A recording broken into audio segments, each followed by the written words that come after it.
너희는 세상의 빛이라. 빛 대신 예수님. 예수님께서 원수를 사랑하라 라고 하셨습니다. 오늘 너희는 세상의 빛이라 라고 누가복음 5장 14절에 말씀하셨습니다. 오늘 이 말씀 속에 빛이 라는 단어가 있습니다. 전기 에너지를 전선을 통하여 전구 내에 있는 필라멘트에 들어가게 접하게 되면 빛을 발하게 되는 것을 우리는 잘 알고 있습니다. 필라멘트는 백열전구 내부에는 용술철처럼 꼬아진 가느다란 금속선이 있습니다. 전기 에너지를 흘러보내면 여기서 빛과 열이 나오게 됩니다. 이때 전류가 직접적으로 하는 것은 열을 내는 것뿐입니다. 백열등 전구는 아르곤으로 채워져 있습니다. 빛이 나는 것은 뜨겁게 달아오른 필라멘트가 마치 시뻘건 샘물처럼 빛을 내는 것입니다. 그래서 전구의 기본색은 죄다 붉은 빛이 도는 노란색이 됩니다. 이때 온도는 섭씨 2000도가 넘는다고 합니다. 그리고 우리 눈으로 사물을 보는 것은 빛이 있기 때문입니다.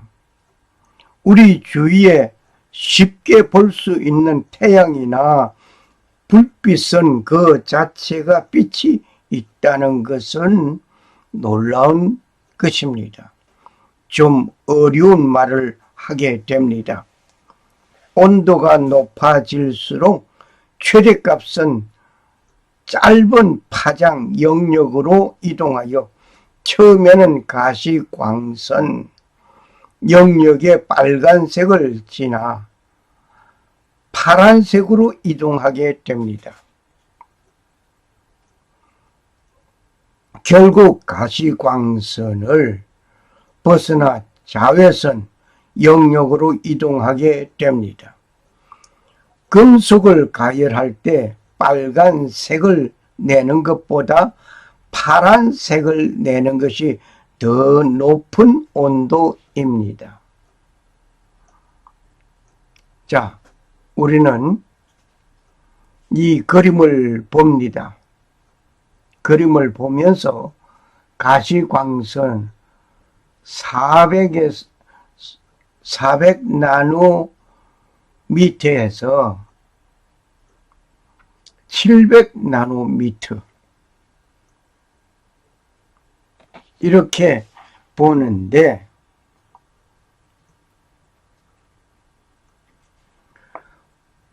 붉은색보다 파란색이 더 높은 온도라고 하는 사실을 우리는 배웠습니다. 그래서 우리는 하는 말이 있지요. 눈 뜨고 지나가는 사건들, 그 사건 시퍼렇게 뚫어볼 것이다. 가장 높은 온도를 밝혀 말을 하는 것 같습니다. 시퍼렇게 내 눈으로 시퍼런 내 눈으로 너를 지켜본다 그러죠.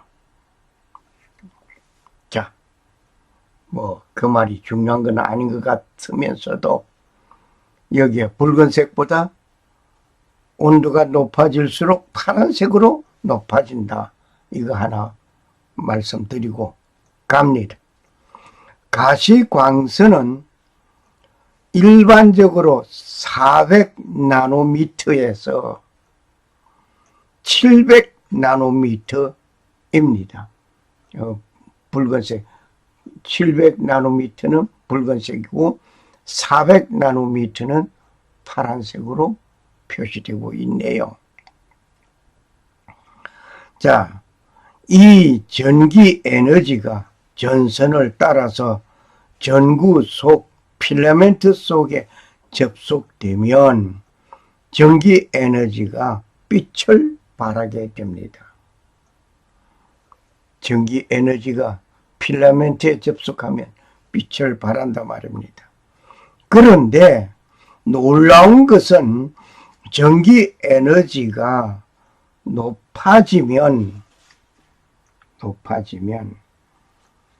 빛을 발하지 않는다고 합니다. 그 전기 에너지가 높아진 것에서 멈추지 않고 내려지게 되면 빛을 발하게 됩니다. 정말 놀라운 것을 발견합니다. 이 사실에서 우리는 배울 것이 있습니다. 성경 몇 곳을 찾아 읽겠습니다. 겸손하고 세상에 빛된 삶을 살아갑시다. 사람들이 쓰러지거든 너는 그것이 교만 때문이라고 일러주어라. 하나님은 겸손한 사람을 구원하신다. 욥기 22장 29절 말씀입니다. 사람들이 자기 자신도 마찬가지입니다. 내가 만약에 어떤 일을 하다가 쓰러졌다. 그냥 넘어지고 돌뿌리에 넘어진 그런 것이 아니라 어떤 사업을 하다가 쓰러지고 넘어진 것, 어떤 일을 하다가 명예가 박살 나버리는 것, 이러한 거, 그렇게 쓰러지는 것, 그때는 교만했구나 라고 일러주라. 자신을 향해서도 일러줘야 합니다. 하나님은 어떤 사람을 구원하시는가 하니 겸손한 사람을 구원하신다라고 욥기 22장 29절에 말씀하셨습니다. 진실로 그는 거만한 자를 비웃으시며 겸손한 자에게 은혜를 베푸시나니. 이 거만한 자, 거드름을 피우는 자, 그런 자 비웃어. 겸손한 자에게 무엇을 베푼다? 은혜를 베푼다고 했습니다. 사람의 마음의 교만은 멸망의 선봉이요, 겸손은 존귀의 앞잡이라고 잠언 18장 12절에 말씀하셨습니다. 사람의 마음의 교만은 무엇이 온다? 멸망의 선봉이라고 하였습니다. 겸손은 존귀의 앞잡이라. 그러나 더욱 큰 은혜를 주시나니 그러므로 일러서되 하나님이 교만한 자를 물리치시고 겸손한 자에게 은혜를 주신다 하여더니라. 야고보서 4장 6절 말씀입니다. 무릇 자기를 높이는 자는 낮아지고 자기를 낮추는 자는 높아지리라. 누가복음 14장 11절 말씀이었습니다. 자, 자기를 높이는, 스스로 자기를 높은 자고 높이는 자, 그는 하나님께서 인정 안 하시기에 낮아지게 됩니다. 오늘 한국 사회에서든 어디에서든 스스로 잘난 체하고 높은 체하는 이런 자 결코 그 자리에 오래 있지를 못합니다. 무너지게 됩니다. 낮아지게 됩니다. 그 낮아짐은 멸망에 이르기까지 합니다. 그러나 자신을 낮추는 자는 높이 세웁니다. 전기 에너지가 높아지면 빛을 발하지 못합니다. 마찬가지로 사람도 교만하면 하나님의 얼굴 표정이 어두워지고 사람들의 얼굴 표정이 어두워지고 멀리하게 됩니다. 사람들 앞에서 자기를 자랑만 하고 자기를 높이면 그 말을 듣는 사람들이 이구동성으로 하는 말이 있습니다. 잘났어 잘났어, 그래 내 잘났단 말이야. 그러면서 어두운 표정과 함께 이루어지는 말일 것입니다. 반대로 어떤 명성 있는 사람이 자기의 명성과 신분을 감추고 여러 사람들 앞에서 말없이 헌신 봉사하고 돕는 일을 본다면 그 주변 사람들의 얼굴과 마음 모두가 밝은 모습이 될 것입니다. 오늘 우리는 사랑이라는 말을 잘 합니다. I love you, I love you. 나 너 사랑해. 그래, 좋아, damn 하고 너 최고야 이러면서 좋아한다, 사랑한다는 말을 잘 합니다. 이 두 단어, 사랑, 좋아한다, I love you, 그리고 I like you, 이 두 단어, 사랑한다, 좋아한다, 이 말은 같은 것 같지만 크나큰 차이가 있습니다. 결코 같지 않습니다. 사랑한다, 좋아한다, 결코 같은 것이 아닙니다. 내가 너를 좋아한다는 말의 기준은 말하는 자신의 기준에 있습니다. 자신이 내가 세운 그 기준에 너를 좋아한다 이거죠. 네가 정말 이쁘구나, 아이고 좋아라 하는 것은 내 마음에 그를 이쁘게 보았을 때의 그 기준이 그를 좋아했다 이것이겠죠. 즉 내 자신의 행복과 기준 가치가 있다는 것입니다. 내 자신의 행복, 내가 세운 그 기준, 그 가치, 그것에 부합하기 때문에 좋아한다 이겁니다. 그러나 내가 너를 사랑한다는 말, 그 기준이 상대편의 행복, 상대편을 위한 기준이 상대편에 놓여져 있습니다. 내가 힘들고 괴롭고 어렵고 손해를 보는 듯한 것 같은 현실이라도 상대편을 위하여 베풀게 되는 것은 그를 사랑하기 때문입니다. 허기야 좋아하기 때문에 그를 위해서 희생한다 할 수도 있겠습니다만은 좋아하기 때문에는 결코 희생 봉사가 따르지 못합니다. 즉 상대편의 행복을 위하여 내가 희생 봉사하는 것이라 말입니다. 이렇게 하는 것은 내가 누리는 행복이 됩니다. 상대편이 누리는 행복에 내가 함께 누리는 것입니다. 내가 누리는 행복이 상대편에게 가는 것, 그것도 있을 수 있겠지만은 상대편을 기쁘게 해줌으로 인해서 내가 누리는 행복, 바로 이것이 사랑입니다. 창조주 하나님께서 세상을 사랑한 나머지 이루어진 행동이 있습니다. 창조주 하나님 아버지는 그의 독생자 아들 예수를 인간의 몸을 입으시고 이 땅에 오셨습니다. 죽기까지 베푸신 하나님의 사랑이었습니다. 이것은 하나님의 편에서 누리는 행복, 그것이 아니었습니다.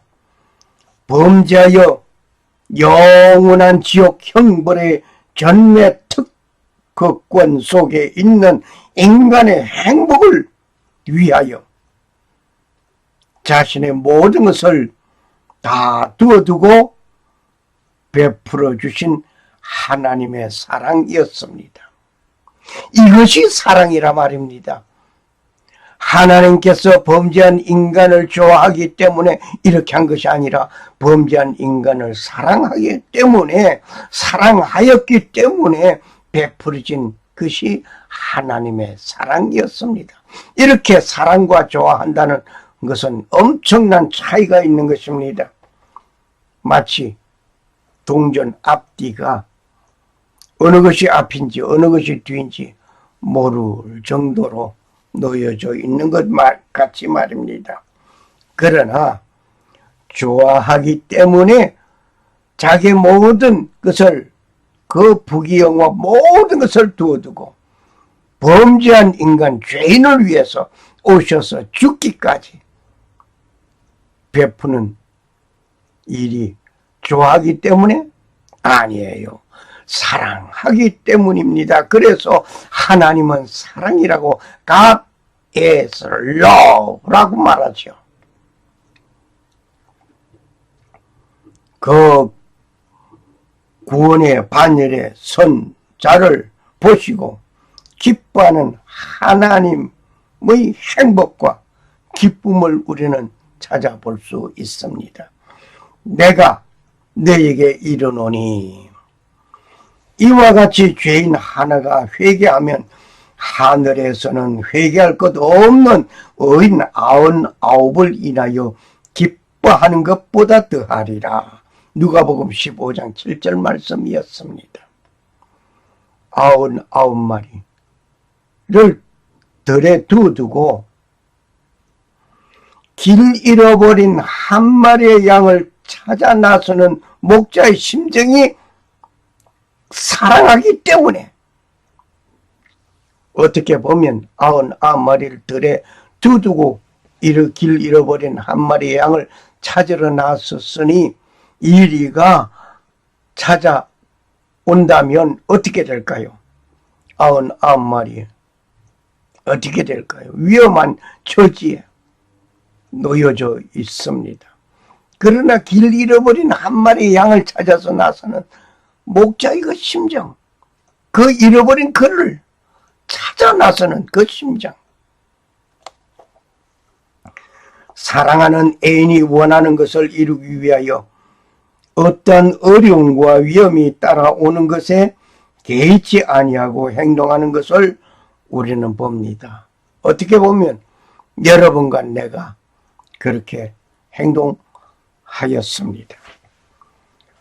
사람들 가운데 자기 자신이 좋아하는 것을 찾고 있는 사람을 보고 미숙한 사람이라고 합니다. 마치 어린 아이들이 자기가 좋아하는 것을 가지고자 합니다. 많고 많은 여러 가지 사건들이 중요하지 않고 내가 좋아하고 즐기는 것만 하려고 합니다. 그런데 상대편을 위하여 상대편이 좋아하는 것을 하는 사람, 내가 좋아하는 것을 하는 사람, 내가 좋아하는 것을 갖기를 원하는 사람, 반대편으로 상대편이 좋아하는 것을 갖기를 채워주기를 원하는 사람. 때로는 내가 싫어하는 일도 해야 하는 마음을 가진 사람. 자, 어느 것이 더 아름다워 보입니까? 미숙한 사람은 내가 좋아하는 것을 가지고자 합니다. 성숙한 사람은 상대편이 좋아하는 것을 가지게 합니다. 어떤 사람은 자기가 가지고 있는 것을 상대편이 좋다고 칭찬하고 자랑하고, 야, 멋있는 거 가졌구나. 좋았어. 이렇게 하니까 설그머니 그렇게 좋아하는 그 사람에게 그 물건을 빼서 양도해 주는 모습을 보았습니다. 받는 사람은 머쓱하겠죠. 괜히 내가 칭찬했구나. 그런데 그 칭찬하고 좋아한 그 모습, 그걸 보고 빼주는 그 사람, 내가 갖고 싶지만 저 사람이 이렇게 좋아하는 것을, 기뻐하는 것을 채워주는 그 사람, 더 아름답고 성숙한 사람이라고 나는 봅니다. 이러한 사람을 두고 성숙한 사람이라고 합니다. 어떻게 하는 사람? 희생적이지만은, 내가 싫지만은, 주고 싶지 않지만은, 저 사람을 위해서, 저 사람이 필요하고 저 사람이 좋아하는 그것을 채워주는 그 성숙한 사람. 여러분은 성숙한 사람입니까? 아니면 아직도 미숙한 사람입니까? 우리는 이런 말을 들어본 분들이 있을 것입니다. 얘야, 너도 애 나 키워보면 이 애미 심정 알 것이다. 이 말은 경험해 보면서 철이 드는 것을 말하는 듯 합니다. 성숙한 사람이 되어가는 것을 말하는 것 같기도 합니다. 아기를 낳아 키우면서 고백하는 말이 있습니다.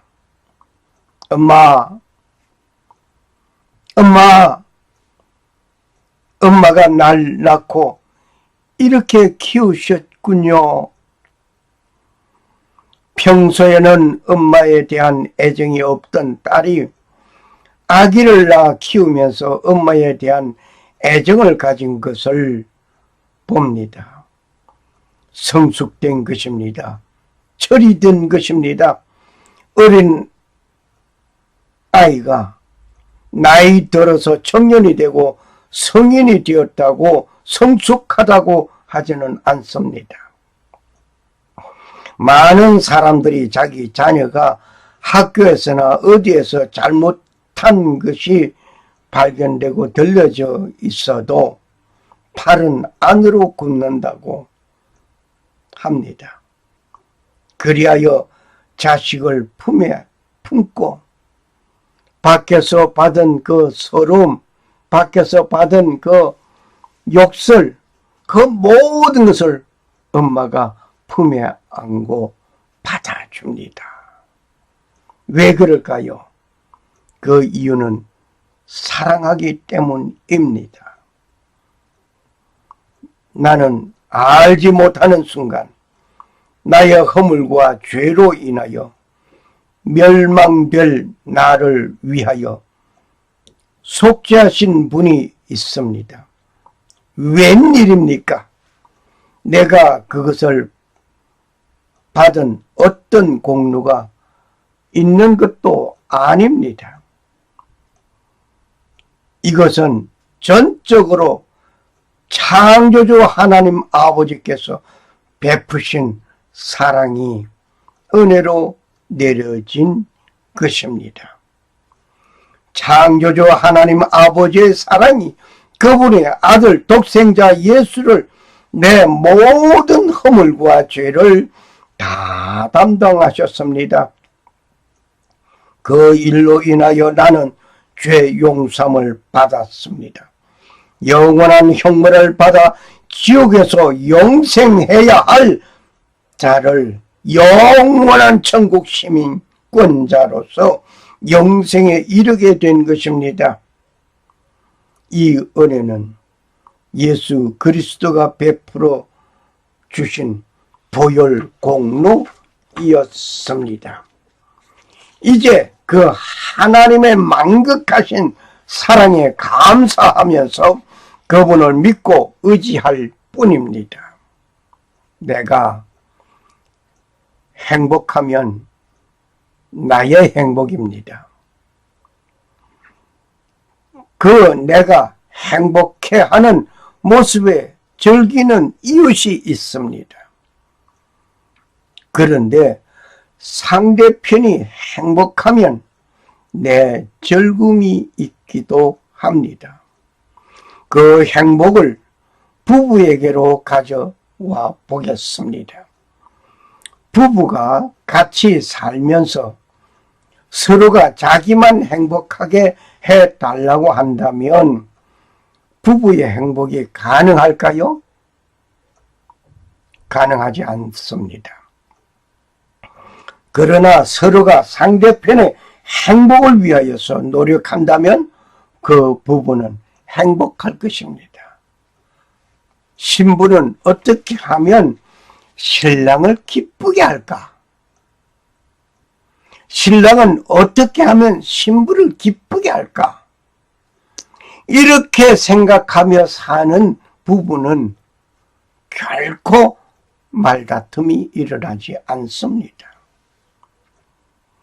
그런데 어이 저 문디 같은 녀석 아이고 집구석에 오면은 하루 종일 집안에서 힘들게 애하고 씨름하면서 집안 일하면서 살아온 나를 이렇게 헌시짝 버리듯이 버려? 취급해?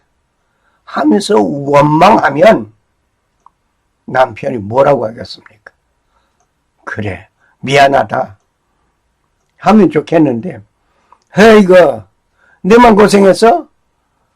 난 하루 종일 직장에서 천대받으면서 미움받으면서 얼마나 힘들었는지 너 알기나 해?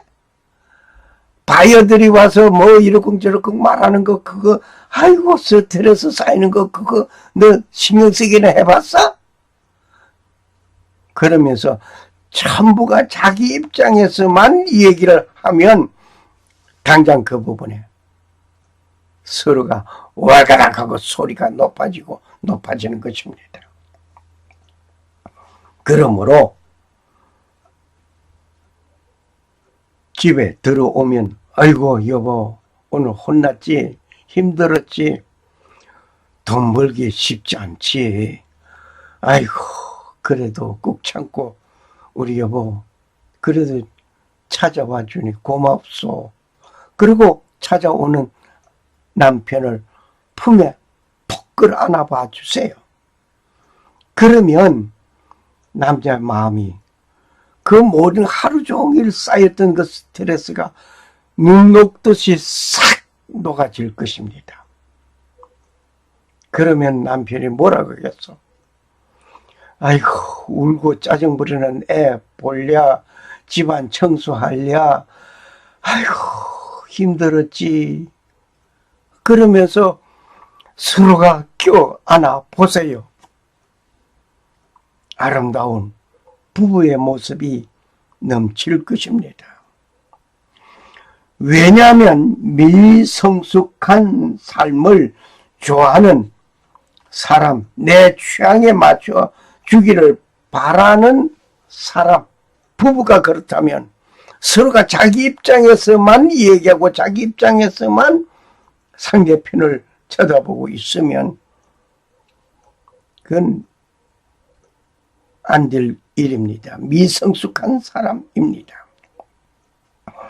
사랑하는 마음으로 살아간다면 내가 하기 싫은 일이지만 사랑하기에 참고 그를 위하여 할 수 있습니다. 상대편을 위한 생각과 행동이기 때문입니다.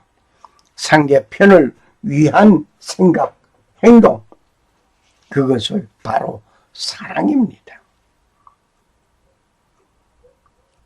상대편을 행복하게 하면 그 행복이 나에게도 되돌아오는 것은 분명한 것입니다. 이렇게 성숙한 사람이 국가에서든 교회에서든 가정 어느 단체에 있어든 많이 있어야 하겠습니다. 성숙한 사람은 나의 이익을 추구하는 것보다 이타주의자로서 남을 향한 배려가 있기 때문입니다. 요즘 내 딸의 실력은 형편없는데 좋은 대학에 진학시키기 위하여 그 부모는 편법을 동원하고 거짓을 우선으로 밥 먹듯이 하고 그 거짓을 합리화시키기 위하여 거짓에 거짓을 연속하는 일이 있었습니다. 없는 총장상을 만들어 사용하고 없는 영어 실력을 가지고 전문 분야의 사람도 잘 모르는 내용의 논문을 고등학생이 작성하였다고 하는 아버지의 그 변명. 아버지는 딸의 영어 실력이 좋아서 라고 자랑하는 그 자랑의 변론으로 답변하지만 모든 상황 정황은 팩트가 밝혀지는 진실 앞에서도 거짓말로 변명하는 아버지가 있었습니다. 고등학교 영어 실력은 4등급 이하인 것을 가지고 결국 논문은 취소되었습니다. 그것으로 입학한 대학은 입학 취소가 될 위기가 놓여졌습니다. 결국 조국의 아내 정경심 교수는 전격 기소되는 일이 2019년 9월 6일 날 이루어졌습니다. 그 관계 사이트를 여기에 나타나 있는 주소에 클릭하면 보실 수가 있습니다. 온 가족이 검찰에 조사를 받고 있는 조국은 대한민국 법무부 장관이 되겠다고 하는 자는 온통 불법투성이 거짓이 남루한 가운데 있는 것을 보는 현 대한민국 정치계를 보면서 성숙하지 못한 자가 권력을 가지고 내 이익만 추구하는 이 미성숙한 단편을 보았습니다. 그런데 더 놀라운 것은 모든 사람들이 아니라고 하는데 법무부 장관으로 임명하는 자가 있었습니다. 법 질서를 지키지 아니하는 범죄인의 가정을 법무부 장관 자리에 말이 나오지 아니하는 무법투성이를 보는 순간 성숙하지 못한 자가 나라의 수장으로 있는 문재인 정권을 보면서 마음 아파합니다. 어쩌다가 정치 발언이 되었네요. 만일 그가 성숙한 자라면 국민과 국익을 위한 생각을 하고 행동하는 자가 되어져야 되겠습니다.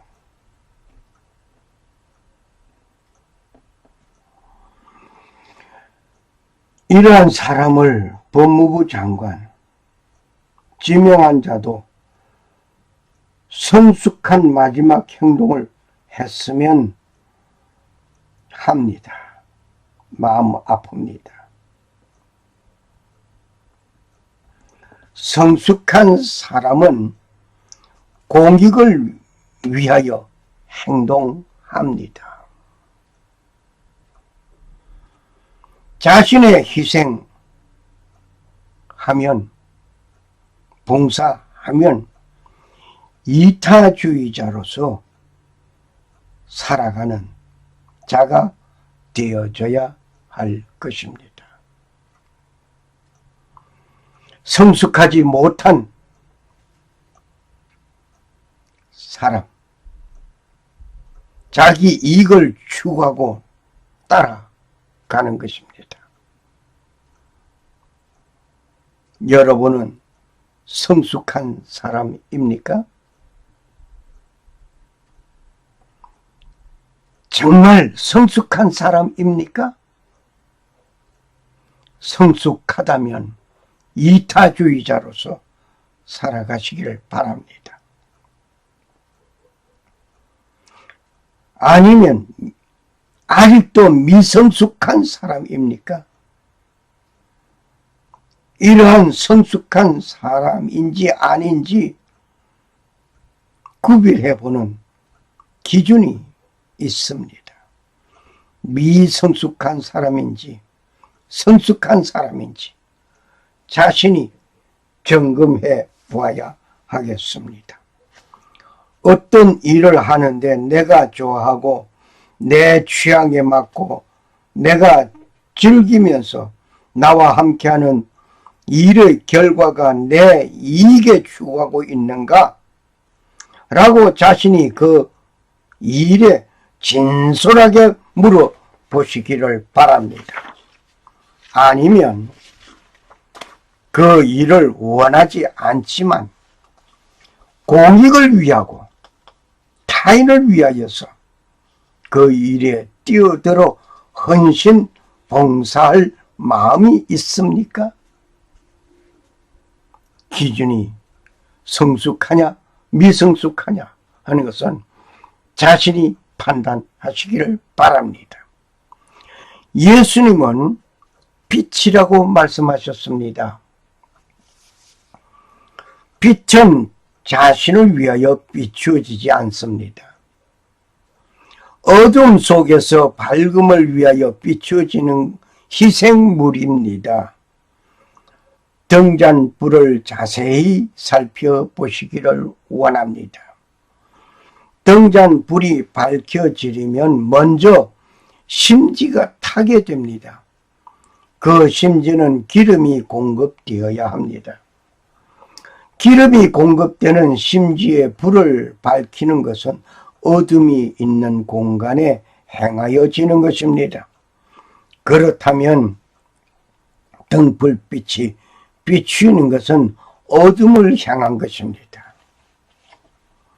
등불 이야기에 나왔으니까 한번 생각해 보겠습니다.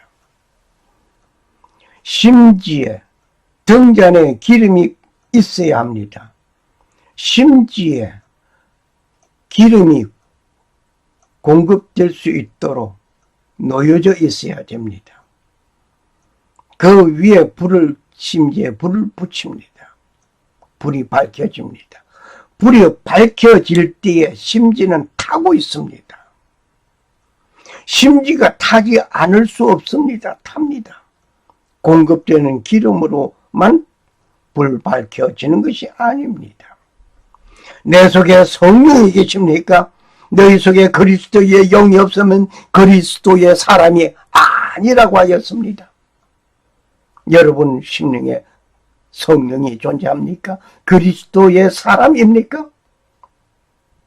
그러면 공급되는 성령의 그 모습 속에 내 자신이 불을 밝히려면 내 자신이 희생하여야 합니다. 내가 희생하지 않고 내가 타지 않고 불을 밝힐 수 없습니다.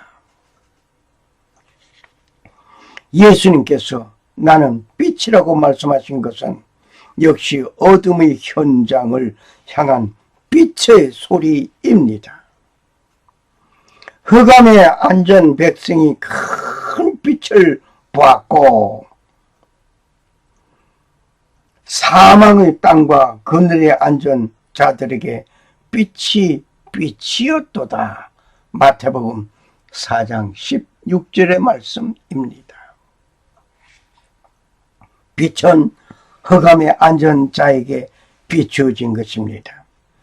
지극히 높은 곳에서 지극히 낮은 곳으로 오신 빛으로 오신 예수님입니다. 빛이신 예수님은 어둠에 있는 자에게 비추어졌습니다. 그 빛이신 예수님께서 말씀하십니다. 너희는 세상의 빛이라. 마태복음 5장 14절 말씀입니다. 이 생명은 사람들의 빛이라. 요한복음 1장 4절 말씀입니다. 내가 세상에 있는 동안에는 세상의 빛이로라. 요한복음 9장 5절 말씀입니다. 빛이 있어야 할 이유는 어둠이 있는 곳에 비추어지는 것입니다.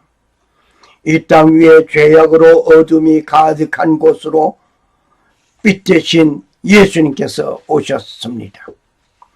그 예수님은 너희는 세상의 빛이다 라고 말씀하셨습니다. 하나님의 백성이 된 우리는 암흑한 세상을 향하여 빛을 비추는 사명을 감당하여야 합니다. 밝은 빛에는 다른 빛이 필요하지 않습니다. 어두운 곳을 밝게 하기 위하여 비추어지는 빛이 되어야 합니다. 땅이 공허하고 흑암이 깊은 위에 있는 곳에 창조주 하나님께서 말씀하셨습니다. 빛이 있으라. 창세기 1장 3절 말씀입니다. 이렇게 명령하셨을 때에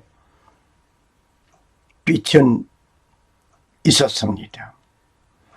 이렇게 온 우주의 질서를 빛을 창조하시면서 시작하신 것입니다. 빛으로 오신 예수님은 너희는 세상의 빛이라 라고 말씀하셨습니다. 내 속에 성령의 역사로 이루어진 하나님의 백성이 빛을 비추어야 합니다. 태양이 지고 어둠이 찾아온 대지에 각종 불빛이 밤을 밝히고 있습니다. 정의가 사라지고 불법이 판을 치는 역사의 암흑한 세대에 그리스도의 사람이 비추는 빛이 밝혀져야 합니다. 어둠의 대명사는 누구일까요? 사탄입니다. 이 사탄은 하나님 앞에서 자기를 높이려고 하다가 하나님으로부터 버림을 받은 자입니다. 우리가 마음이 어둡고 불평한 가운데 짜증이 나게 되고 원망하게 되고 그러한 순간 어둠의 대명사 사탄은 곁에 와서 속삭이며 더 어둡고 침울한 상황으로 이끌게 됩니다. 이러한 사람에게 하나님의 사람은 빛을 비추어 주어야 합니다. 어둠의 대명사 사탄은 우리가 그림에서 보는 것과 같이 무섭고 공포적인 인물일까요? 만일 그렇다고 한다면 아이고 무서워라 하면서 그 사탄을 두고 멀리 달아날 것입니다. 어둠의 대명사 사탄은 핸섬하고 매력적이고 친절하고 공손하게 접근해오는 것이라고 나는 봅니다. 사기꾼이 나 사기꾼이요 하면서 어떤 사기꾼의 표시를 하고 오겠습니까? 사기꾼은 처음부터 사기 행각에 들통날 짓을 하지 아니합니다. 친절하고 매력적인 자세로 말로 유혹하기를 시작할 것입니다. 즉 거짓말을 참말인 것 같이 잘 꾸미는 그 말에 유혹하고 넘어가게 될 것입니다. 때로는 거짓말을 참말같이 꾸미기도 합니다. 뿐만 아니라 그 말을 정명이라도 하는 것 같이 뒷받침하는 말과 함께 또 다른 거짓말을 동원합니다. 이렇게 당한 후에 아이고 나 사기당했어 라고 고백할 것입니다. 여러분 명심하시기를 원합니다. 한 번 당하면 저 사람이 나를 속였어 라고 생각하십시오. 그러나 두 번째 당하면 저 사람이 나를 속였다라고 생각하지 마십시오. 속은 내가 속은 것이 아니고 내가 잘못한 것입니다.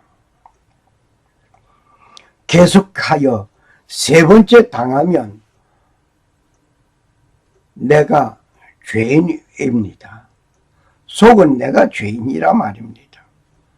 왜냐하면 이미 속이려고 하는 사람은 전술에 한 번 속이는 것으로 끝내는 것이 아닙니다. 끝은 내지 않습니다. 그런데 연속 당하는 것은 그의 잘못이 아닙니다. 속은 내가 잘못한 것이고 내가 죄인인 것입니다. 사탄은 땅 위에 살고 있는 사람들보다 한 수 높은 육수를 가지고 있습니다. 이러한 그는 우리 곁에서 유혹하고 있습니다. 나를 꼬시는 사람이 험악하고 흉악한 모습이겠습니까? 남루한 옷을 입고 자기 행각에 이르겠습니까? 그들의 모습은 친절하고 매력적인 것입니다. 때로는 동정심을 가지고 있습니다. 가장 비참한 삶의 주인공같이 나타날 수도 있습니다. 아무튼 수단과 방법을 가리지 않고 총동원하여 접근할 것입니다. 한 번 속을 때에는 저 사람이 날 속였다라고 말을 할 수 있습니다. 그러나 두 번째 속으면 그 사람이 나를 속인 것이 아니고 내가 속은 것입니다. 아예 속이고자 하는 자는 10번이고 1000번이고 10,000번이라도 속이고자 하는 것입니다. 그것이 그의 전부이기 때문입니다. 계속하여서 세 번째 속는다는 것은 내가 잘못한 죄인입니다. 왜냐하면 내가 그 수단과 같은 큰 이익을 추구하는 마음이 있었기 때문입니다. 그러므로 내가 속은 것이 아니라 죄인이라는 것을 알아야 할 것입니다. 사기꾼, 강도, 도적 등등은 내가 그러한 사람이라는 어떤 표시를 하지 아니합니다. 더 선량하고 우아한 말과 자신의 모습으로 접근하게 됩니다. 물론 이 수법은 사탄으로부터 전수받은 귀한 묘수들 그들의 유산입니다. 그 사탄이 예수님을 속이려고 접근한 대단한 실력뿐이기도 합니다. 이제 그들의 술법에 속지 아니할 수 있는 비법이 있습니다. 그들의 술법에 속지 아니할 비법은 하나님의 말씀에 사로잡혀 살아가면 됩니다. 혹시 나에게 지나치게 친절하게 접근한 자가 있습니까? 지나친 선물 공세가 있습니까? 무엇인가 나에게서 얻어가려는 것이 있다는 것을 감지하여야 합니다. 모든 뇌물을 주는 자들이 그래 주고 끝나는 것이 아닙니다. 그의 마음을 환심을 사고 그러고 나서 더 큰 것을 얻어가려고 하는 것이 뇌물입니다. 그러한 사람은 한 번쯤 짚고 생각해 보아야 할 것입니다. 필라멘트의 전기 에너지가 높아지면 빛을 발하지 못한다는 말을 다시 상기하면서 우리는 믿음 생활에 접목해 보아야 하겠습니다. 필라멘트의 전기 에너지가 들어와 빛을 발하는 것은 전기 에너지가 높아진 상태로는 빛이 비추어지지 않는 것 같이 전기 에너지가 낮아질 때에 겸손한 나의 자세와 신앙생활이 되어야 합니다. 전기 에너지가 높아지기만 하면 빛은 나오지 않습니다. 교만하면 그리스도의 빛을 비출 수 없습니다. 필라멘트의 전기 에너지가 높아진 전기 에너지가 낮아질 때에 빛을 발하는 것처럼 우리는 겸손하고 낮아진 상태에 이럴 때에 그리스도의 빛을 비춘다고 하는 사실을 명심해야 할 것입니다. 겸손하고 낮아진다고 하여 실력을 낮추는 것은 아니 될 일입니다. 실력은 높여야 합니다. 실력은 높이지만 자세는 낮추어야 합니다. 하나님의 사람으로서 지식, 명예, 권세, 영향력, 권력 등등을 모두 가질 수 있는 대로 가짐이 좋습니다. 솔로몬에게 하나님께서 다 주셨던 것 같이 말입니다. 저는 후무한 지혜의 왕, 명예의 왕, 권력의 왕 솔로몬이었습니다. 왜 솔로몬이 망했습니까? 그 지식 때문에 망한 것이 아니라 교만 때문에 하나님께서 인정하지 아니하였기 때문에 망하였습니다. 우리는 가질 것을 다 가지고 함께 누리는 것, 그때에 조심할 것 하나 있습니다. 교만을 가지면 하나님께서 사용하지 않습니다. 교만은 버려야 할 것입니다. 교만은 버리고 자세를 낮추어야 합니다.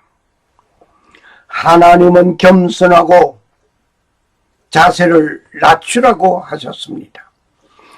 내 실력을 낮추라고 하지는 않았습니다. 낮춰야 할 것은 자세입니다. 실력은 높이지만 자세는 낮추어야 합니다. 사람은 실력이 높아지면 돈, 명예, 위치, 영향력, 권력이 생깁니다. 이때 자세를 낮추는 일은 매우 어렵고 힘든 일입니다. 이때 교만하게 됩니다. 누가복음 18장 25절에 부자와 나사로의 사건을 우리는 생각해 봅니다. 부자가 하나님 나라에 들어가는 것보다 낙타가 바늘 귀로 들어가는 것이 쉬운 일이라고 예수님께서 말씀하셨습니다. 그렇다면 부자는 천국에 못 간다는 말이겠습니까? 결코 그 말은 아닙니다. 부자가 자세를 낮추지 못한 결과였습니다. 나의 실력으로 돈, 명예, 권력과 권세, 영향력으로 인하여 누려지는 나 자신, 그 자신을 믿기 때문에 좀처럼 내려앉기 힘든 것입니다.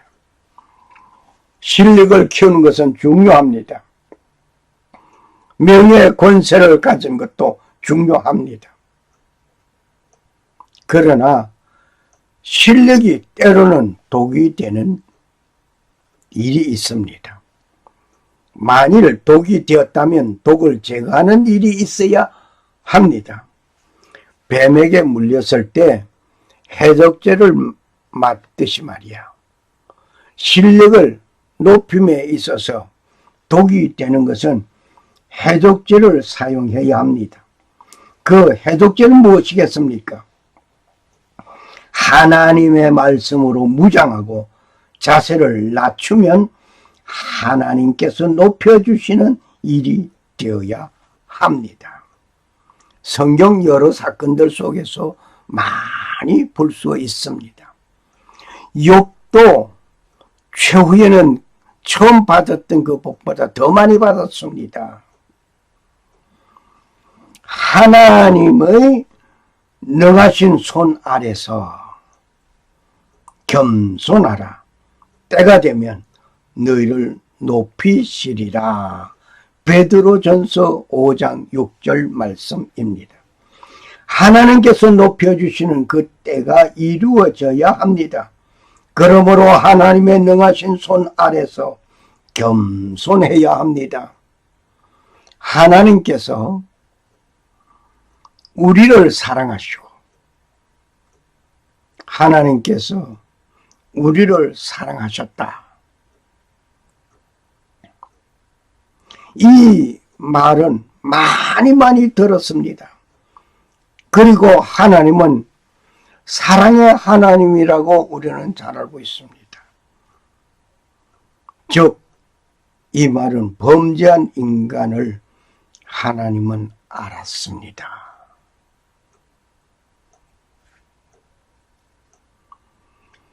범죄한 인간은 구원함을 받기 위하여 죄 용서가 필요한 것도 아셨습니다. 이것을 해결하는 방법도 하나님은 아셨습니다. 모든 것을 하나님은 알았습니다. 아는 것으로 끝나지 않았습니다. 오늘 여러분과 나는 하나님의 말씀을 아는 것으로 끝내고 있다고 한다면 문제가 심각합니다. 결국 하나님은 실천하셨습니다. 아는 것으로 끝나지 않고 실천하셨단 말입니다. 가장 높으신 분이 가장 천한 자리에까지 내려오셨습니다. 최후 십자가에서 죽기까지 베풀어 주신 하나님의 사랑이었습니다. 그러므로 사랑하는 방법은 상대방이 무엇을 필요로 하는지를 먼저 알아야 합니다. 그리고 그것을 제공해 줘야 합니다. 보라, 세상 죄를 지고 가는 하나님의 어린 양이로다. 요한복음 1장 2절 말씀. 세상 죄를 지고 간 하나님의 어린 양. 내가 죄로 말미암아 죽어야 할 것인데 번제물이 되어주신 예수님. 하나님께서 아시는 것으로 끝나지 않고 이렇게 실천해 주신 것처럼 내가 너희를 사랑한 것 같이 너희도 서로 사랑하라고 말씀하신 예수님 말씀 어떻습니까?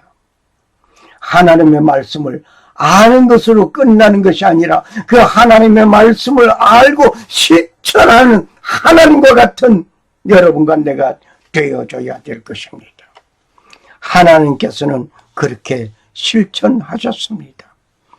우리도 사랑한다는 말을 할 때 과연 그 사랑이 필요한 것이 무엇인지를 먼저 알고 그것의 필요한 것을 채워주어야 합니다. 이때 나는 싫지만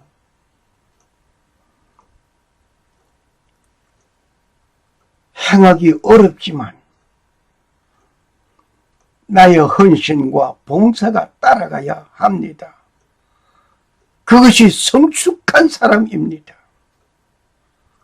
성숙한 사람으로서 사랑하기에 행하는 것입니다.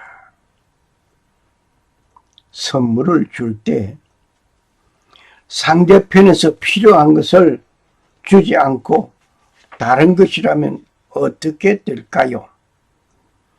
예를 하나 들어보겠습니다. 사시사철 더운 지방에서 사는 사람이 한대 지방, 추운 지방에 왔습니다. 방문했습니다. 방문을 마치고 돌아가는 자에게 선물 하나를 드리는데 그 선물의 내용이 히트라고 가정을 해봅시다.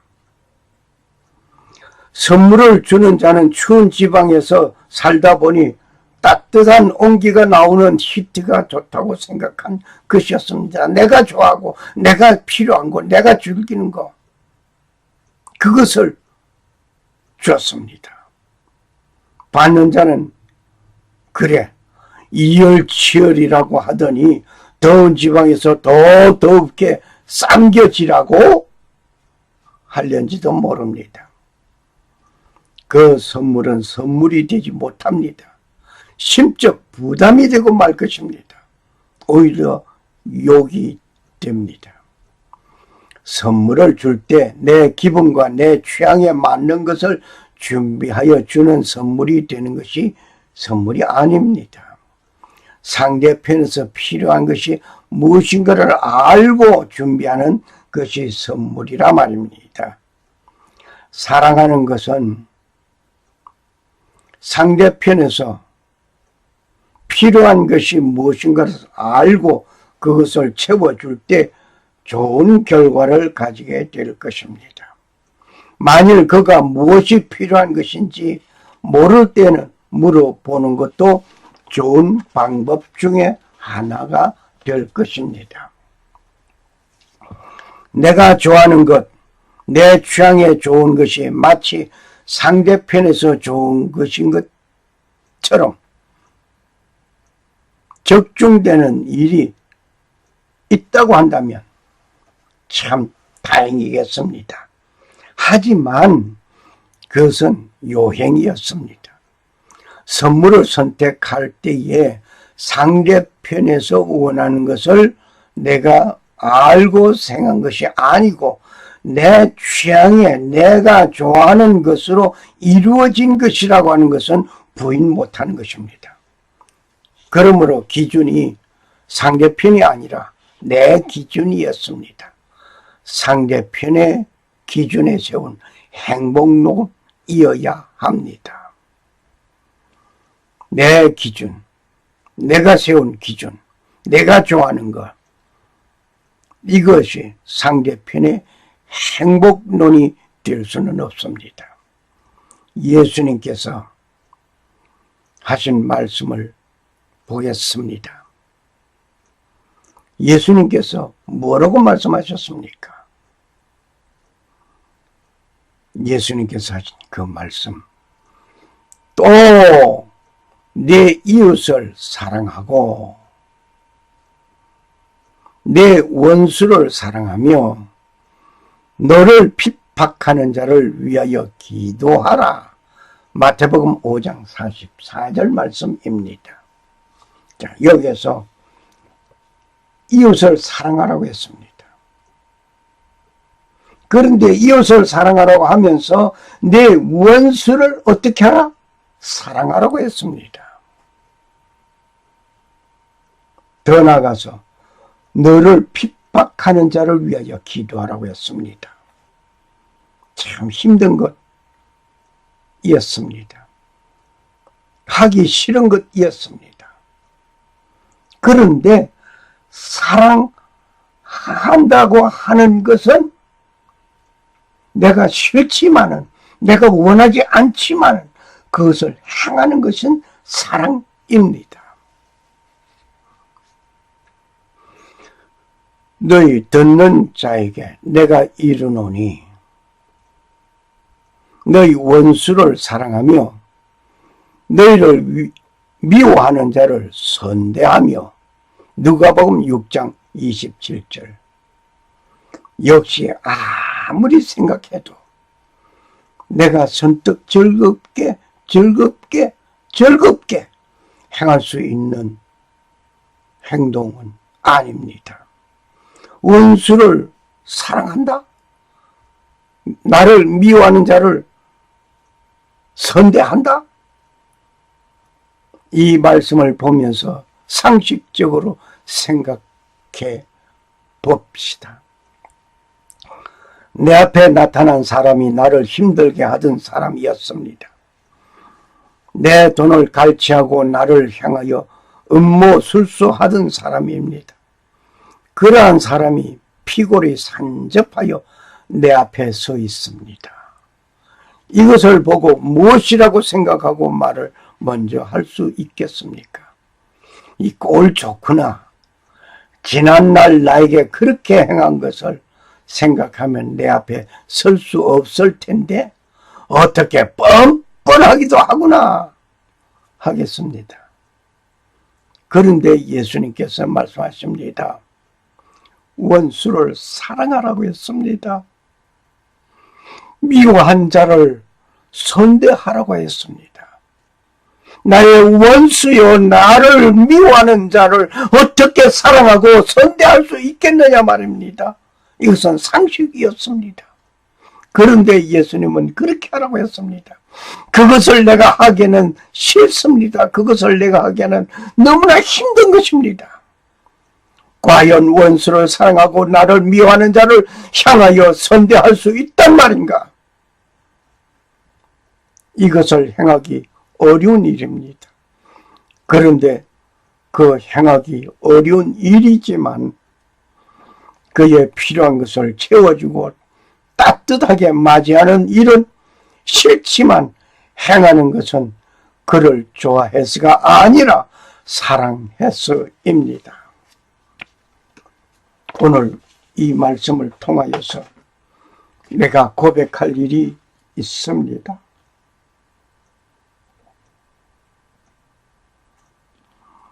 나는 오랜 전에 약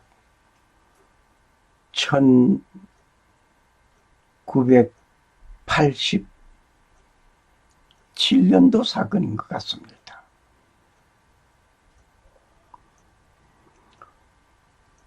엄청난 돈을 띄었습니다. 그 당시 금액으로 약 1,800만 원, 한국 돈으로 1,800만 원 정도의 돈을 띄었습니다. 휴지로도 쓸 수 없는 종이 쪽만 가지고 부도가 나버리고 말았습니다. 3년 동안 재판 결과 우라통이 터진 나이였습니다. 그때부터 나는 얼마나 그 사람을 원망하고 그 사람을 내 마음속에서 지우지 못하고 괴로워했는지 말로 못합니다. 그리하여 간정문을 쓸 때 간정집에도 나타나 있습니다마는 그 사건을 잊지 못하고 나를 힘들게 한 그를 오랜 세월 속에서 미워했습니다. 오늘 예수님께서 말씀하시기를 원수를 사랑하라고 했습니다. 미워하는 자를 선대하라고 했습니다. 나에게 손해를 입힌 그 원수, 그를 어떻게 사랑했겠습니까? 사랑 못했습니다. 오늘 고백합니다. 사랑 못했습니다. 미워했습니다. 이해하려고 하지도 않았습니다. 그저 나에게 손해를 입힌 그것만 생각했습니다. 이제 그를 품에 안겠습니다. 그를 사랑하겠습니다. 그를 선대하겠습니다. 만일에 내가 그를 만날 수 있는 기회가 된다면 품에 품고 그저 위로해 주겠습니다. 지난날의 그 어떤 말을 할 것이 아니라 함께 하나님 앞에서 우리 서로 사랑하자고 말을 하겠습니다. 상대편을 사랑한다면 상대편이 필요한 것을 해결하고 도와주는데 나는 싫고 원하지 않지만 그 일을 할 마음이 있는 행동은 성숙한 사람입니다. 이제야 내가 성숙한 사람이 되어 가는 듯 합니다. 원수가 줄이면 먹을 것을 주고 목말라 하면 마실 것을 주라는 예수님의 말씀을 따라 내가 행동한다는 것은 무척 힘든 일입니다. 그렇게 행하는 것은 하나님의 말씀에 순종하는 일입니다. 그리고 나 자신이 자세를 낮추는 일입니다. 그리고 그렇게 하고 나면 행하기 원하지 않는 일을 행한 승리자가 되는 것입니다. 할렐루야. 결과는 나에게 이루어진 놀라운 하나님께서 채워주시는 놀라운 은혜와 축복이 있습니다. 이렇게 행한 것이 빛된 삶의 모습입니다.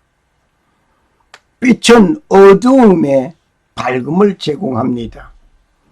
나의 행실이 어둠이었더라도 그리스도의 빛이 비추어지고 그 빛으로 나는 마음이 밝아지고 밝아진 나의 마음과 행동으로 인하여 이웃을 밝게 비추는 일이 됩니다. 그 빛을 온 세상을 향하여 비추는 하나님의 사람이 되시기를 소원합니다.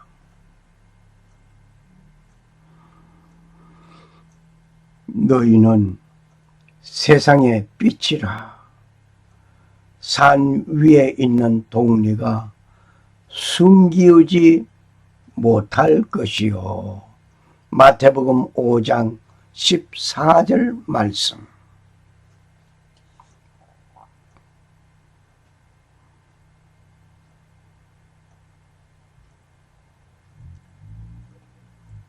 샬롬. 살아 역사하시는 하나님 아버지가 빛으로 어둠을 향하여 비추시고 너희는 세상의 빛이라고 말씀하신 것 같이 빛된 삶을 종말에 살아가는 하나님의 사람이 되시기를 소원합니다. 감사합니다. 할렐루야.